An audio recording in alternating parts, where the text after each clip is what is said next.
Price the lord. ಪ್ರೀತಿಯ ದೇವಚನರೇ, ಈ ದಿನದ ಜೀವದ ವಾಗ್ದಾನ ಯೋಹಾನ 11ನೇ ಅಧ್ಯಾಯ 25ನೇ ವಚನ. ಏಸು ಆಕೆಗೆ, ನಾನೇ ಪುನರುತ್ಥಾನವೂ ಜೀವವೂ ಆಗಿದ್ದೇನೆ. ನನ್ನನ್ನು ನಂಬುವವನು ಸತ್ತರೂ ಬದುಕುವನು, ಮತ್ತು ಬದುಕುತ್ತಾ ನನ್ನನ್ನು ನಂಬುವ ಪ್ರತಿಯೊಬ್ಬನು ಎಂದಿಗೂ ಸಾಯುವುದಿಲ್ಲ. ಇದನ್ನು ನಂಬುತ್ತೀಯಾ ಎಂದು ಹೇಳಿದನು. John chapter 11 verses 25. Jesus said to her, I am the resurrection and life.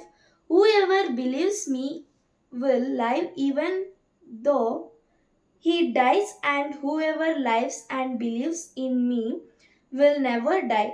Do you believe this? ಪ್ರಾರ್ಥನೆ ಮಾಡಿಕೊಳ್ಳೋಣ. ಪ್ರೀತಿಯುಳ್ಳ ದೇವರೇ, ನಿಮಗೆ ಸ್ತೋತ್ರ ಕರ್ತನೆ. ಅಪ್ಪ ದೇವರೇ, ಈ ಸಮಯದಲ್ಲಿ ಈ ಒಂದು ವಾಕ್ಯವನ್ನು ನಮಗೆ ಅನುಗ್ರಹಿಸಿದ್ದಕ್ಕಾಗಿ ಸ್ತೋತ್ರ ಕರ್ತನೆ. ಅಪ್ಪ ದೇವರೇ, ಈ ವಾಕ್ಯವನ್ನು ಕೇಳಿದಂಥ ಎಲ್ಲ ದೇವ ಮಕ್ಕಳನ್ನು ಆಶೀರ್ವದಿಸಬೇಕೆಂದು ಯೇಸುವಿನ ದಿವ್ಯನಾಮದಲ್ಲಿ ಬೇಡಿದ್ದೇನೆ ತಂದೆ, amen. God bless you. Praise the lord.